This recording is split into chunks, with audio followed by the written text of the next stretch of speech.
Hello students, welcome to tuition time. I am Rajesh Verma and we are studying physics of 12th class. इन दिनों हम कर रहे हैं chapter semiconductors.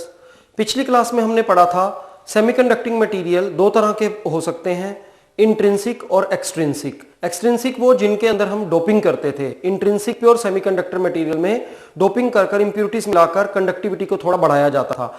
और हमने ये भी देखा था वो दो तरह के होते हैं extrinsic semiconductor materials, P type और एन टाइप। आज हम देखेंगे पी एन जंक्शन क्या होता है और आगे हम देखेंगे ट्रांजिस्टर क्या होता है। तो आइए स्टार्ट करते हैं आज की क्लास। सबसे पहले जो हम टॉपिक करने जा रहे हैं वो है P N junction.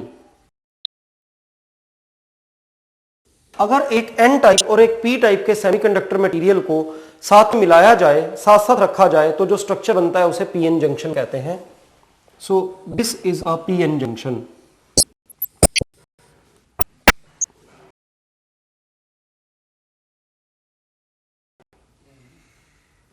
This is N-type semiconducting material and this is P-type semiconducting material.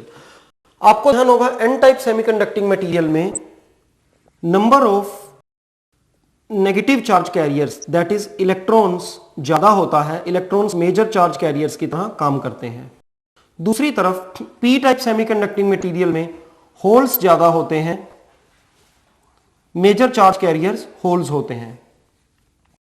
जब हम इन दोनों को ऐसे रखेंगे, एक दूसरे के साथ टच करवाएंगे, तो ये इलेक्ट्रॉन्स इधर होल्स की तरफ जाकर कंबाइन होने की कोशिश करेंगे।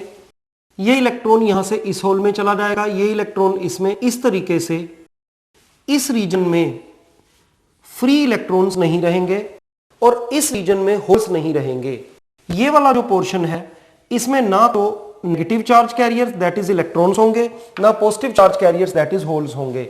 इसलिए इस रीजन को कहा जाएगा डिप्लीशन लेयर।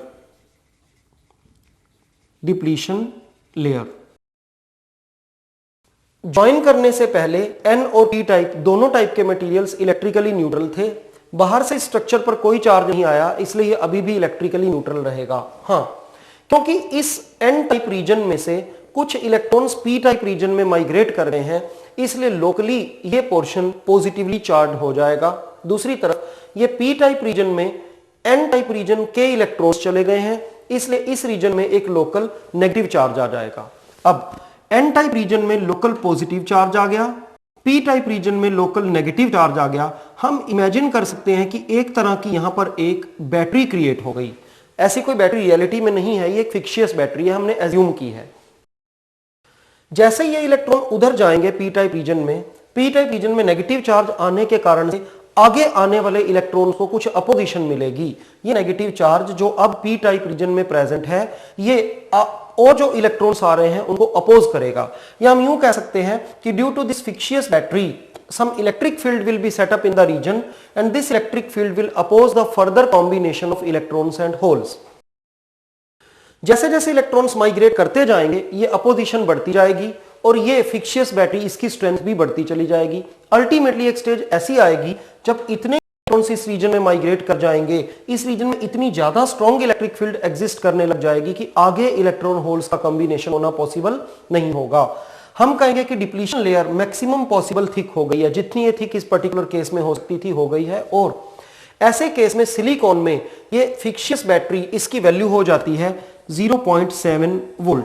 जर्मेनियम के केस में इसकी वैल्यू होती है 0.3 वोल्ट। ये बैटरी या ये इलेक्ट्रिक फील्ड या इधर नेगेटिव और इधर पॉजिटिव चार्ज की जो प्रेजेंस है, ये इलेक्ट्रॉन होल्स की कॉम्बिनेशन को स्टॉप कर रही है, ये एक बैरियर का काम कर रही है। इसलिए इस वोल्टेज को जो इन दो रीजन्स में सेटअप हो गई है, हम पोटेंशियल बैरियर भी कहते हैं। Potential barrier for silicon is 0.7 volt and for germanium it is 0.3 volt. Potential barrier, हम एक सिलिकॉन का ही पर्टिकुलर केस लेकर चलते हैं। जब पोटेंशियल बैरियर 0.7 वोल्ट हो जाता है एन और पी टाइप रीजन को ज्वाइन करने पर, तो आगे इलेक्ट्रॉन होल्स कंबाइन होना बंद हो जाते हैं। अब अगर पोटेंशियल बैरियर 0.7 वोल्ट से कम है, मान लीजिए 0.5 वोल्ट है, तो इलेक्ट्रॉन होल्स धीरे धीरे कंबाइन होंगे। अगर ये और कम है तो और तेजी से कंबाइन होंगे। और अगर किसी तरीके से पोटेंशियल बैरियर को खत्म कर दिया जाए तो इलेक्ट्रॉन होल्स फ्रीली कंबाइन हो जाएंगे। इलेक्ट्रॉन होल्स की रुकी हुई कॉम्बिनेशन को दोबारा से स्टार्ट करवाने के लिए हम इस पीएन जंक्शन को फॉरवर्ड बायस में रखते हैं। आप यूं समझ लीजिए कि बायसिंग क्या होती है, एक पीएन जंक्शन को एक एक्सटर्नल बैटरी से कनेक्ट करना इसकी बायसिंग कहलाती है। अगर एक्सटर्नल बैटरी का इफेक्ट ऐसा हो कि वो रुकी हुई इलेक्ट्रॉन होल्स की कॉम्बिनेशन को दोबारा से स्टार्ट करवा दे, तब हम उसको फॉरवर्ड बायस कहते हैं। और अगर वो इलेक्ट्रॉन होल की कॉम्बिनेशन होने से जो रुकी हुई है उसको और ज्यादा अपोज करे, उस केस में हम उसको रिवर्स बायस कहते हैं। तो अब हम आगे देखने वाले हैं फॉरवर्ड बायस क्या होता है, रिवर्स बायस क्या होता है। हम इतना याद कर लें, फॉरवर्ड बायस देने के लिए जो रीजन जैसा है उसको वैसे ही टर्मिनल से कनेक्ट किया जाता है। एन टाइप रीजन को नेगेटिव से और पी टाइप रीजन को एक्सटर्नल बैटरी के बाहरी बैटरी के पॉजिटिव से कनेक्ट करने पर इसको पीएन जंक्शन को फॉरवर्ड बायस मिलेगा और इलेक्ट्रॉन होल कंबाइन होना शुरू हो जाएंगे। अभी हम देखते हैं ऐसा क्यों होता है, कैसे होता है। पर उससे पहले हम एक बात और याद कर लें, पीएन जंक्शन को इलेक्ट्रॉनिक सर्किट्स में इस तरह से दिखाया जाता है। ये पूरा पोर्शन ब्लैक रहेगा, ब्लैक ट्रायंगल, ये पॉजिटिव को रिप्रेजेंट करेगा और ये वाली लाइन जो है ये नेगेटिव को रिप्रेजेंट करेगी। तो हमारी कोशिश रहेगी कि हम सर्किट्स डायग्राम्स में, पेपर में आप भी कोशिश कीजिएगा इस तरीके से दिखाएं बजाय कि ऐसे दिखाने के। अब हम समझने जा रहे हैं फॉरवर्ड बायस। जैसा कि मैंने आपको बताया, if we connect N type region with negative and p type region with positive of an external battery, we say that pn junction has come in forward bias। देखें क्या होगा अगर हम ऐसा करते हैं। तो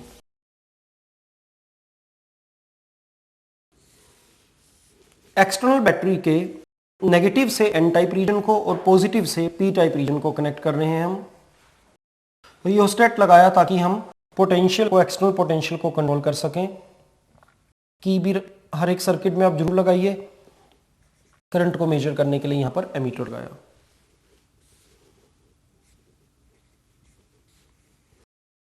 स्टार्टिंग में अगर हम इस की को इंसर्ट कर देंगे, तो एक की यहां और लगा देते हैं, इस की को हटा देंगे तो कोई बैटरी यहां पर नहीं लगी हुई होगी। इस सर्किट में कोई बैटरी कम नहीं करेगी। पोटेंशियल बैरियर अपनी मैक्सिमम स्ट्रेंथ के साथ एग्जिस्ट करेगा 0.7 वोल्ट पर और कोई इलेक्ट्रॉन होल की कॉम्बिनेशन नहीं होगी। सर्किट में कोई करंट फ्लो नहीं करेगा। हम इसको ग्राफ पर ऐसे दिखा सकते हैं। इस तरफ हम ले रहे हैं बाहर से अप्लाई की गई वोल्टेज और इधर ले रहे हैं सर्किट में कितना करंट है। जब बाहर से कोई वोल्टेज अप्लाई नहीं करते तो सर्किट में कोई करंट नहीं होगा। हम इस की को हटा देते हैं, इस की को इंसर्ट करते हैं और रियोस्टेट के रेजिस्टेंस को धीरे धीरे कम कर इस पीएन जंक्शन पर लगी हुई बैटरी के इफेक्ट को, एक्सटर्नल बैटरी के इफेक्ट को बढ़ाते हैं। एक बात हम देख लें, ये बैटरी इस फिक्शियस बैटरी के या पोटेंशियल बैरियर के या डिप्लीशन लेयर के इफेक्ट को अपोज कर रही है। कैसे कर रही है? इस फिक्शियस बैटरी का, पोटेंशियल बैरियर का, इस डिप्लीशन लेयर का काम क्या है? इलेक्ट्रॉन होल्स की कॉम्बिनेशन को रोकना।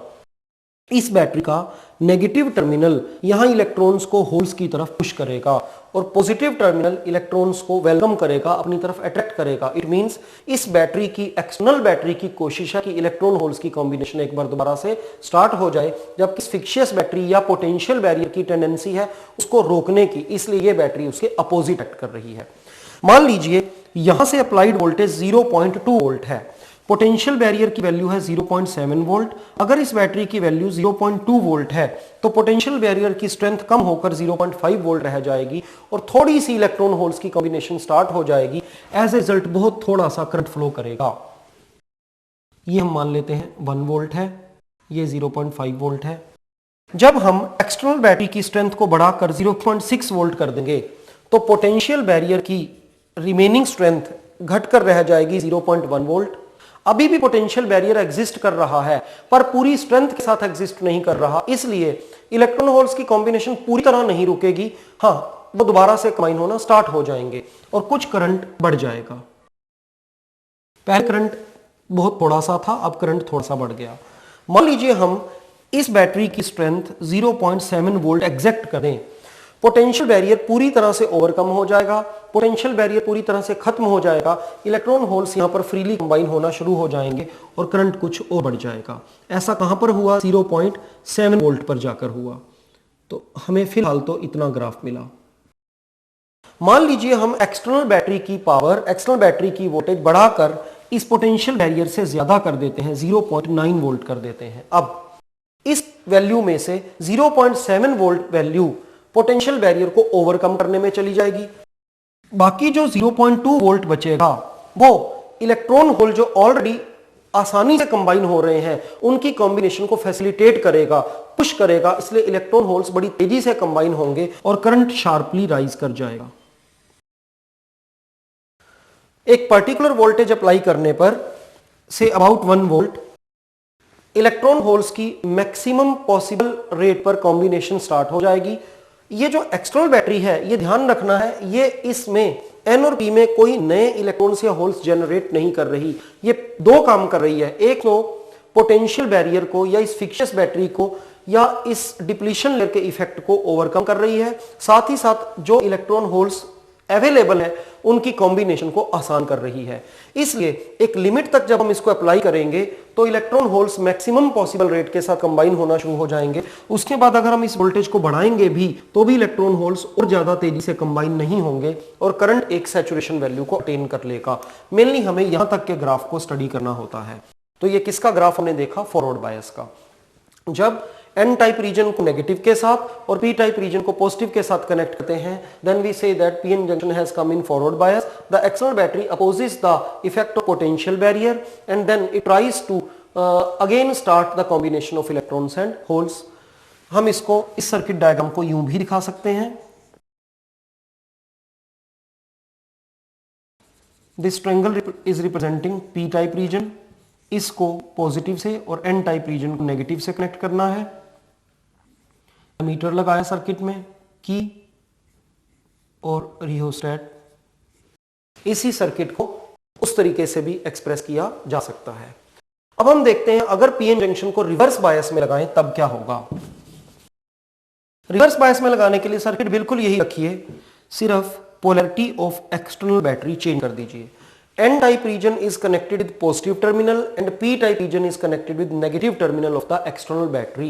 Now, this battery this time is reinforcing the effect of potential barrier. Potential barrier खुद इलेक्ट्रॉन होल्स को रोके हुए है और ये बैटरी उसकी हेल्प करती है। इलेक्ट्रॉन होल्स का किसी भी तरह से कॉम्बिनेशन पॉसिबल नहीं होता। अगर हम इस बैटरी की वोल्टेज की वैल्यू को बढ़ाते जाएं, रियोस्टेट के रेजिस्टेंस को कम कर तो इलेक्ट्रॉन होल्स जितनी मर्जी हम वोल्टेज को बढ़ाते जाएं कंबाइन नहीं होंगे। हम इस बात को डायग्राम में, ग्राफ में यूं रिप्रेजेंट कर सकते हैं। इस एक्सिस एक्स एक्सिस पर हम ले रहे हैं वोल्टेज और वाई एक्सिस पर हम ले रहे हैं करंट। अगर एक्सटर्नल बैटरी की वोल्टेज को हम इंक्रीज करते जाएं तो भी कोई करंट फ्लो नहीं करेगा, because this external battery is adding to the effect of the potential barrier which has already stopped the combination of electrons and holes. पर एक बात हम याद रखें, हमने इलेक्ट्रोस्टैटिक चैप्टर में पढ़ा था, जैसे जैसे किसी मटेरियल को स्ट्रॉन्गर और स्ट्रॉन्गर इलेक्ट्रिक फील्ड में रखा जाता है, नेगेटिव और पॉजिटिव चार्जेस के सेंटर्स कोइंसाइड नहीं करते, उनमें कुछ गैप आना शुरू हो जाता है और मटेरियल की पोलराइजेशन हो जाती है। जैसे जैसे इलेक्ट्रिक फील्ड को या एक्सटर्नल अप्लाइड वोल्टेज को बढ़ाया जाता है, उसी के साथ साथ पोलराइजेशन की डिग्री भी बढ़ती चली जाती है। यह काम यहां पर भी तो हो रहा होगा। हम एक्सटर्नल वोल्टेज को बढ़ाते जा रहे हैं, तो इन सेमीकंडक्टिंग मटेरियल्स के अंदर हर एक एटम की स्ट्रेचिंग हो रही होगी। पॉजिटिव चार्ज या न्यूक्लियस एक तरफ को जा रहा होगा, एक तरफ को खींच रहा होगा, और नेगेटिव चार्जेस का सेंटर दैट इज इलेक्ट्रॉन्स दूसरी तरफ को। अगर अप्लाइड इलेक्ट्रिक फील्ड एक लिमिट को क्रॉस कर जाए, बहुत ज्यादा हो जाए, तो फील्ड एमिशन हो जाता है। Field emission means outer most electrons इतनी एनर्जी पा लेते हैं कि वो अपने अपने एटम को छोड़कर बाहर निकल जाते हैं। एक एक्सट्रीमली हाई वोल्टेज पर, यहां एक्सट्रीमली हाई का मतलब मिलियंस और थाउजेंड्स ऑफ वोल्ट्स नहीं है, we are talking about semiconducting devices, और सेमीकंडक्टर डिवाइसेस 2, 3, 5, 10 इतनी ही वोल्टेज पर काम करते हैं।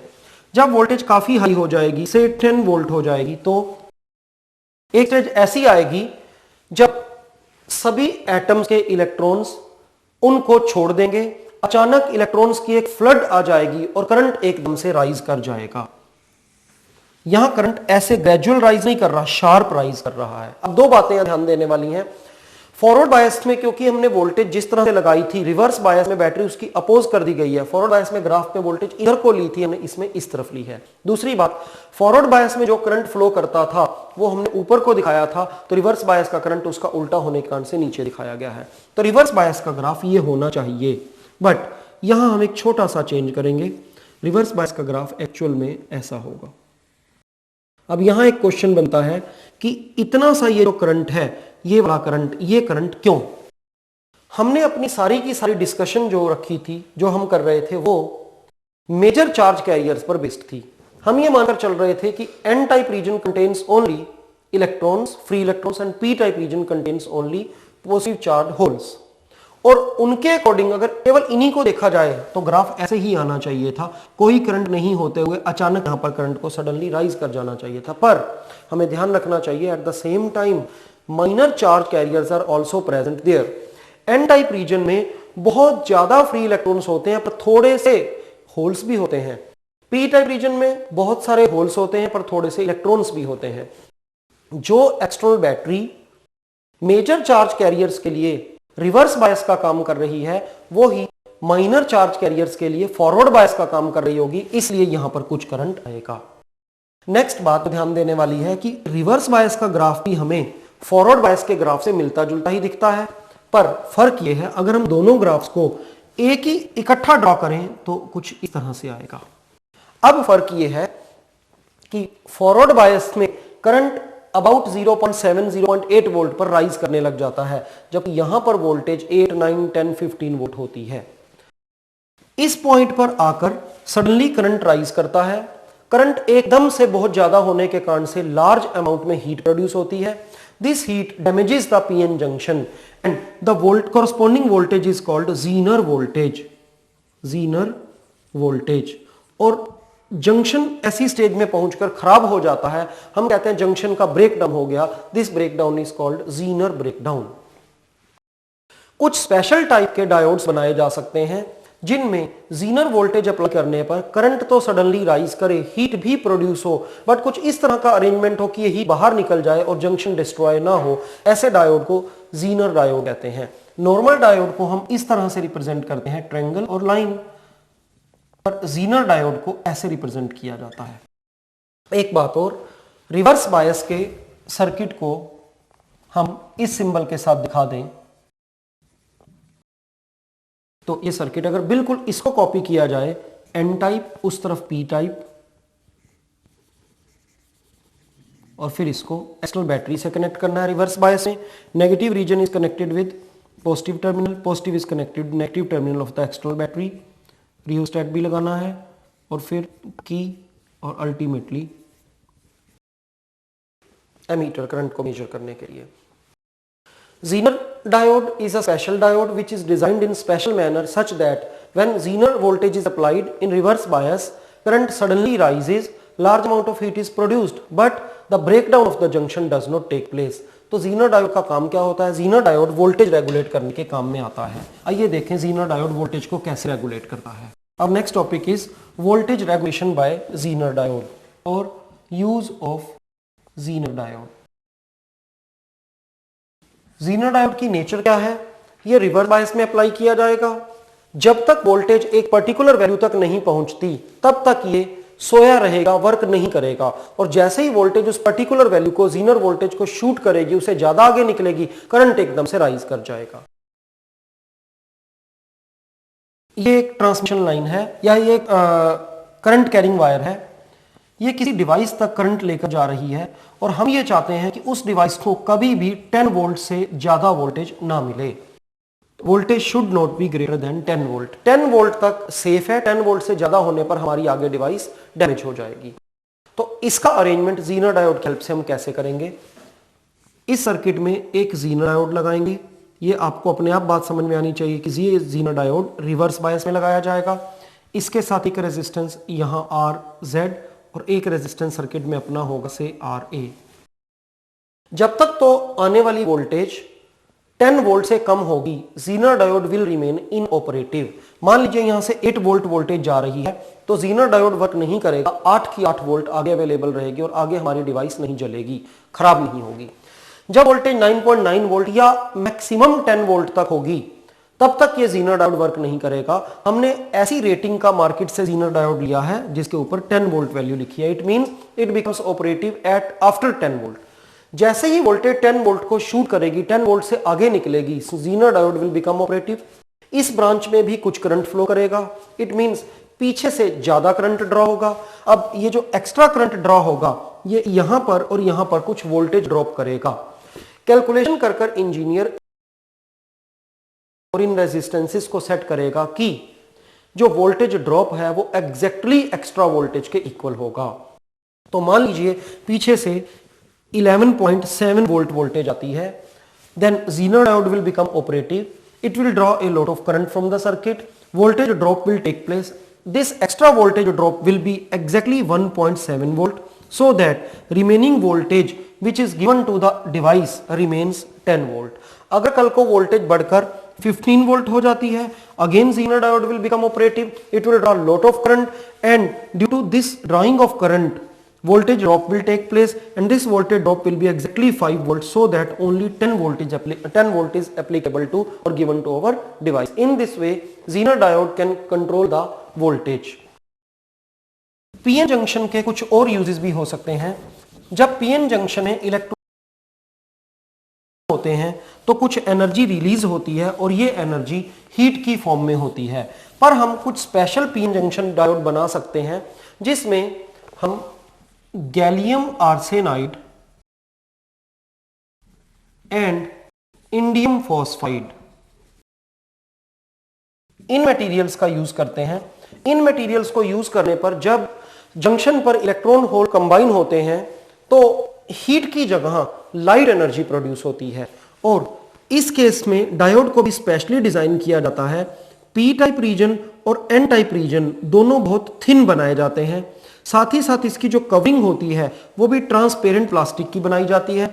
करंट पास करने पर when electrons and holes combine, energy is released and this energy is in the form of light energy. और क्योंकि ये बहुत थिन पोर्शंस हैं, कुछ लाइट यहां से बाहर आ जाती है और बाहर हमारे को वो लाइट नजर आती है। Such a diode is called light emitting diode. Light emitting diode का फायदा ये है कि एक तो ये बहुत ही कम वोल्टेज पर काम करता है, दूसरा इसके अंदर कोई फिलामेंट नहीं होता, इसलिए इसकी इनफाइनाइट लाइफ होती है। फिलामेंट वाले बल्ब हम कॉमन लाइफ में यूज करते हैं वो कभी ना कभी फ्यूज हो जाते हैं, जबकि ये कभी भी फ्यूज नहीं होता, प्रोवाइडेड कि वोल्टेज एक लिमिट से कुछ बहुत ज्यादा ना प्रोवाइड की जाए इसको। आजकल एलईडीज हर एक इलेक्ट्रॉनिक डिवाइस में, हम लोग अपने सेल फोन्स में देखते हैं, अपने फोन के अंदर देखते हैं, टीवी में लगा होता है, टेप रिकॉर्डर में लगा होता है, सब जगह पर एलईडी को यूज किया जाता है।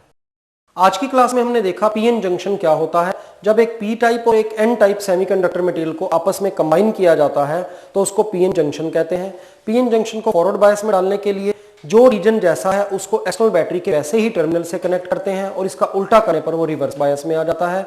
फिर हमने देखा कि फॉरवर्ड बायस और रिवर्स बायस के ग्राफ्स कैसे होते हैं, जीनर डायोड और उसकी वर्किंग, और अल्टीमेटली हमने देखा लाइट एमिटिंग डायोड क्या होता है।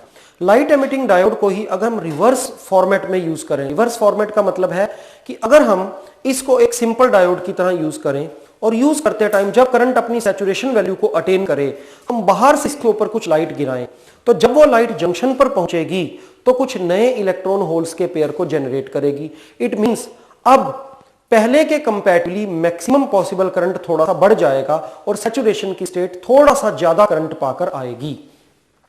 ऐसे डायोड को हम कहते हैं फोटो डायोड। देखा जाए तो स्ट्रक्चरली फोटो डायोड और लाइट एमिटिंग डायोड लगभग एक जैसे ही होते हैं। नेक्स्ट क्लास में हम पढ़ेंगे ट्रांजिस्टर के बारे में। ट्रांजिस्टर क्या होता है? जब दो पी टाइप सेमीकंडक्टिंग मटेरियल के बीच में एक एन टाइप सेमीकंडक्टिंग मटेरियल को रखा जाता है, या दो एन टाइप सेमीकंडक्टर्स के बीच में एक पी टाइप सेमीकंडक्टर को सैंडविच किया जाता है, जो स्ट्रक्चर ऑब्टेन होता है उसे हम ट्रांजिस्टर कहते हैं। ट्रांजिस्टर को किस तरीके से यूज किया जा सकता है, ट्रांजिस्टर को कैसे हम एम्पलीफायर की तरह यूज कर सकते हैं, ये सब चीजें हम नेक्स्ट क्लास में